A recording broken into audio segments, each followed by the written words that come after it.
새정치민주연합의 서영교 원내대변인입니다. 지금 국회에서는 곳곳에서 상임위원회가 진행되고 있고요.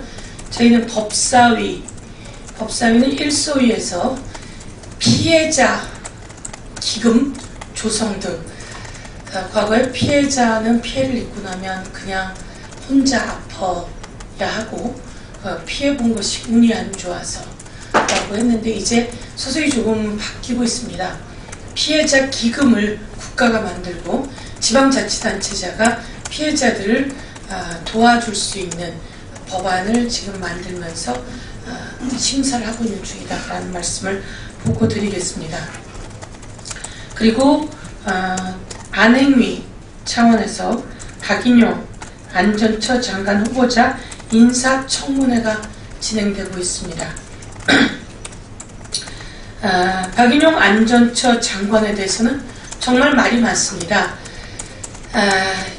국민안전처가 여야 국회에서 합의되기도 전에 국민안전처 장관으로 내정된 사람이 있다라고 하는 이야기가 사실상 솔솔 흘러나왔었습니다. 정부에서 국민안전처 장관으로 내정한 사람까지 있으니 야당이 국민안전부를 만들자라고 했는데 여당이 국민안전처로 해야 된다라고 정부의 뜻이다 끝까지 우기면서 정부 조직법을 그런 형태로 통과시켰습니다. 그래서 그때 내정된 사람이 박인용 국민안전처 장관 후보자입니다. 그런데 뭐 이렇게 일찌감치 내정되었다라고 하는데 문제가 많습니까? 요즘 비선 실세 라인에 휘젓는 손, 보이지 않는 손이 인사를 좌우지한다고 하던데요.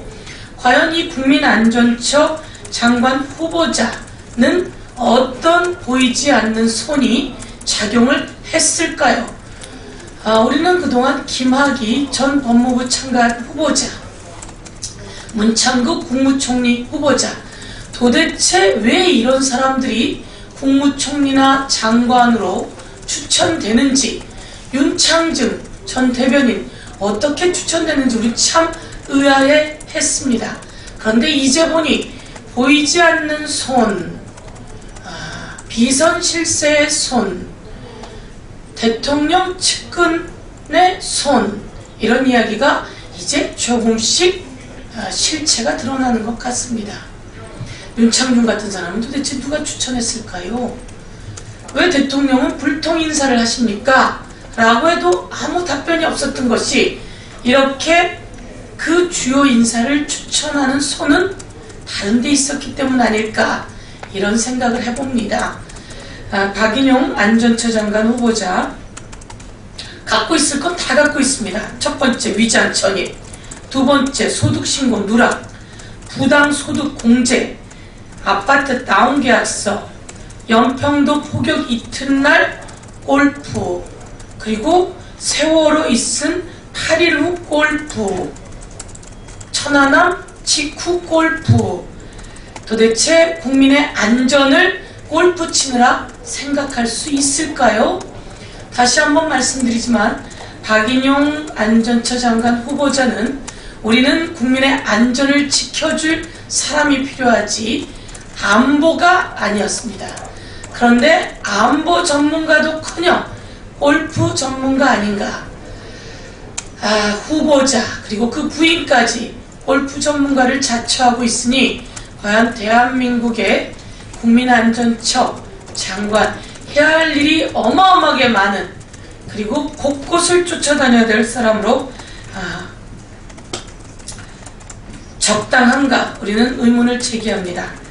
대학원생 딸에게 외제차를 구입해 주면서 증여세를 누락하고 부인이 위장 취업에 대해 거짓 해명을 하고, 다시 한번 말씀드리겠습니다. 개인 신상뿐만 아니라 국민안전처는 재난안전관리 전반을 총괄하는 재난컨트롤타워격이어야 되는데 이 상황에는 오히려 안보를 담당했고 이것과 관련이 없는 골프 전문가라는 부분이 우리를 안타깝게 합니다.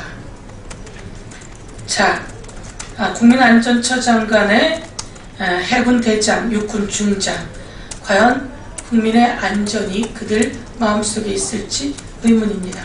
새정치민주연합은 장관 후보자들의 각종 비리 의혹, 도덕성 부족, 전문성 결여에 대해서 집중적으로 점검할 것입니다.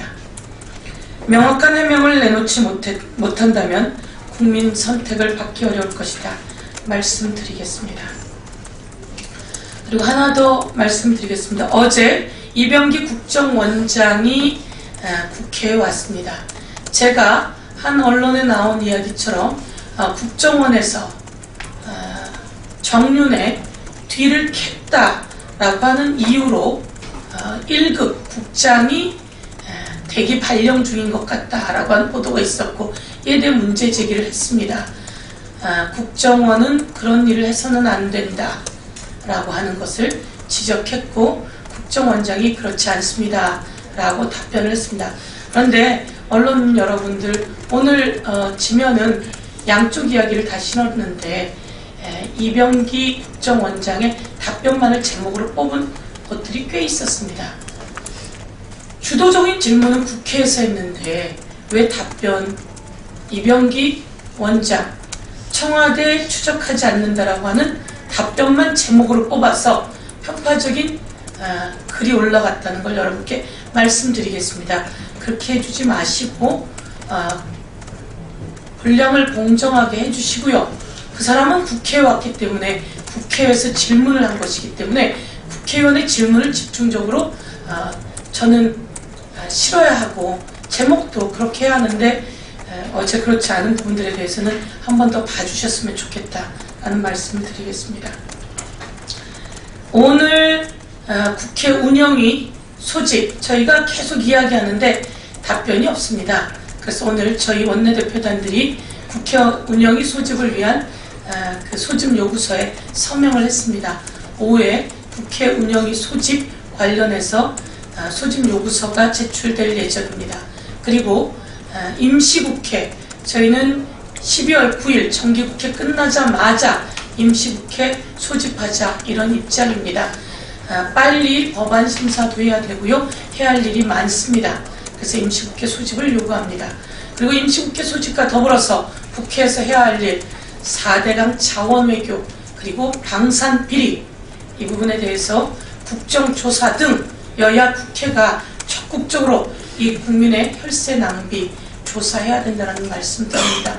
그렇습니다. 국정조사가 끝이 아닙니다. 국정조사는 도대체 무엇이 있는지 찾기 위한 여야의 시작일 뿐입니다.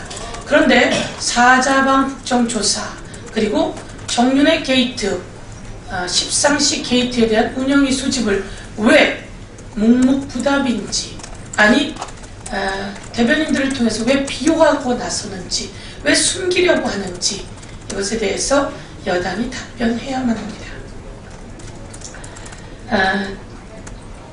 청와대에서는 아직도 권력 암투가 진행 중입니다. 아직도 현재 진행형입니다. 정윤회, 조홍천의 진실공방이 전입가경입니다. 그런데 누구도 국민의 눈치를 보지 않고 있는 건 아닌가, 이런 생각을 듭니다. 국정농단 사건이 심각하다, 이런 의견이 62%를 넘었다라고 하는 여론조사가 나왔습니다. 많은 사람들이 국정농단이다 라고 이야기를 하고 있습니다. 문서 유출 국기문란이라며 수사 의뢰했습니다. 그런데 문서 유출 누가 했을까요? 제가 보기엔 문서 유출을 할 만큼 간이 큰 권력 실세가 있어야 할 것 같습니다. 간이 큰 권력 실세가 있었던 것은 아닐까.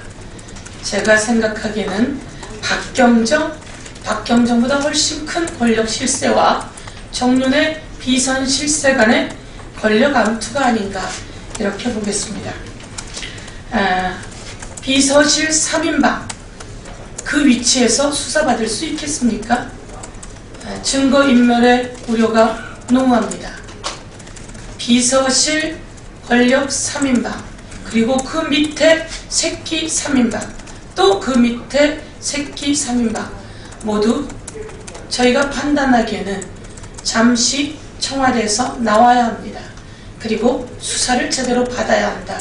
이렇게 촉구하고 싶습니다. 어느 누가 공평한 수사가 되리라고 생각하겠습니까? 청와대 십상시 제대로 된 수사를 위해서 권력 위치에서 내려와서 평범한 사람으로서 수사받을 것을 촉구하는 바입니다. 청와대의 권력은 아직도 진행 중입니다. 청와대의 권력 암투는 아직도 진행 중입니다. 청와대가 암투를 하고 있을 때 국민이 괴롭다는 것을 다시 한번 경고해 둡니다. 이제 박근혜 대통령의 수첩이 세간의 관심사가 되었습니다. 십상시 살생부 박근혜 대통령이 꺼낸 수첩이 살생부였다는 것을 이제 우리는 알았습니다. 올해 승마협회 인사, 승마협회는 도대체 왜 나온 이야기입니까? 승마협회 이야기도 정윤회, 그리고 정윤회 씨 부인, 그리고 그 딸이 연루되어 있습니다. 도대체 승마협회에 정윤회 씨와 그 부인, 그 딸이 연루되어 있어서 문체부 유진용 장관이 그만둬야 했던 것인가요? 대통령이 수첩을 들고 노아무개 씨, 그리고 또 진아무개 가장, 노아무개 국장, 진아무개 과장 이야기를 하였습니다. 그런데 정윤회 씨 측도 문제 있다라고 하는 조사 내용이 나오자 이 유진용 장관도 그만두고 그리고 이 승마회 쪽 사람들이 줄줄이 그만둬야 되는 일들이 생겼다는 것 아니겠습니까? 이런 말들이 더 이상 나오지 않아야 합니다. 대통령께서 왜 직접 그 수첩에 그 사람들의 이름을 이야기했는지 이제 대통령이 이야기해야 할 때입니다. 다음은 최경환 부총리 관련해서입니다. 비정규직 살리랬더니 정규직을 죽이겠다라고 하는 겁니다. 비정규직과 정규직의 싸움을 붙이겠다는 겁니까? 정규직도 안전하게 일할 수 있게 해주시고 비정규직도 일하게 해주십시오. 대한민국의 비정규직 600만을 넘어섰습니다. 노동자 측에 의하면 850만이라고 합니다. 걸어다니는 3명 중에 1명은 비정규직입니다. 이 비정규직들을 살려낼 수 있는 방안을 만들어내는 게 정부, 대통령의 책임이고 경제부총리의 책임입니다. 대통령은 비정규직 살리지 않고 권력 암투 한가운데 있습니다. 안타까울 뿐입니다. 그리고 최경환 부총리에게 이야기하겠습니다. OECD 회원국 중에 평균 노동자의 근속연수는 10년인데 우리나라는 5.1년밖에 안 됩니다. 반입니다. 꼭 심각하다는 거 알아야 할 것 같습니다. 10년 이상 장기 근속자는 OECD 평균 36%입니다. 그런데 우리는 18%에 불과합니다. OECD 평균 최저임금은 6.8달러이지만 한국의 평균 환율 기준에서 최저임금은 평균 4.4달러다. 이런 얘기가 있습니다. 이 부분은 26개국 중 17위에 불과하다는 말씀을 해드리겠습니다. 대기업, 대한민국의 10대 대기업이 2009년도 현금 자산 보유가 271억 원이었습니다. 그런데 2014년 510, 제가 잘못 말했습니다. 10대 그룹 재벌 감세 정책으로 MB정부 재벌 감세 정책으로 10대 대기업들이 2009년 사내 보유금만 271조였습니다. 2014년 1분기 사내 보유금이 512조, 2배로 늘어났습니다. 이명박 정부와 박근혜 정부가 이들의 사내 보유금을 늘리고 있다라는 걸 말씀드리겠습니다. 대통령이 이야기했습니다. OECD 국가 중 기업하기 좋은 나라 5위라고요. 이렇게 말씀드리겠습니다. OECD 국가 중 정리해고하기 좋은 나라 대한민국이 2위입니다. 이제 이 불명예를 벗어나야 할 것입니다. 이런 상황 속에서 예산 부수 법안이라고 정말 엉뚱한 법안들을 내놓았습니다. 배당소득 올려주는 법안, 금숟가락 물고 태어난 자식들에게 기업 경영권마저 무상으로 상속하려고 했던 법안, 골프장 회원권 보유자들에게 입장료 평균 2,000원을 깎아주려고 했던 법안, 회원권 보유자들에게 깎아주는 것이 아니라 이거는 골프장 주인들만 좋은 법안이었습니다. 이런 법안을 내놓은 경제팀 수장 최경환 부총리 문제가 있습니다. 마지막으로 물수능 말씀드리겠습니다. 물수능 성적표 배부에 고3 교실이 울음바다가 되었습니다. 사상 유례 없이 두 문제는 출제 오류로, 그리고 물수능으로, 자연계 수학은 한 문제만 틀리면 가고자 하는 대학을 갈 수 없게 되었습니다. 12년 동안 아이도 공부했지만 부모가 옆에서 덩달아 고생했습니다.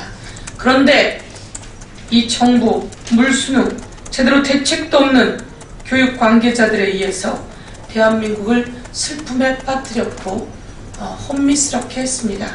책임지어야 합니다. 왜 책임지는 사람은 하나도 없습니까?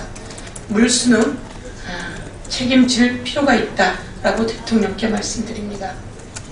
교육계획까지 손 뻗친 정치검찰, 조희연 교육감을 영웅으로 만들어주고 있군요. 아무리 봐도 기소할 내용이 아닙니다. 선관위에서 주의 경고로 마무리됐던 내용을 검찰이 끄집어내서 기소를 시켜버리시는 겁니까? 물수능에 대한 책임을 물을 때이지 조희연 교육감을 기소시켜서는 안 됩니다. 조희연 교육감이 진보적인 교육감의 대표 주자라서 손보기에 들어간 것 같습니다. 진보 교육감, 아니 따뜻한 교육감이죠. 학생을 위하는 교육감, 정말 아이들을 행복하게 해줄 조희연 교육감. 검찰이 건드리면 건드릴수록 조희연 교육감은 훌륭한 인물로 거듭날 것입니다. 조희연 교육감은 무죄입니다. 아이들을 위해서 더 좋은 정책 내고 물수능과 같은 엉뚱한 것 고치라고 국민이 뽑아준 교육감입니다. 정치검찰은 공소 유지를 위해서 애써서는 안 된다. 다시 한번 경고하겠습니다. 그리고 곧장 무죄로 정리되어서 조희연 교육감이 대한민국의 아이를 행복하게 하고 부모를 행복하게 하고 교사를 행복하게 하는 훌륭한 교육감으로 거듭날 것이다. 이렇게 말씀드리겠습니다. 이상으로 마치겠습니다.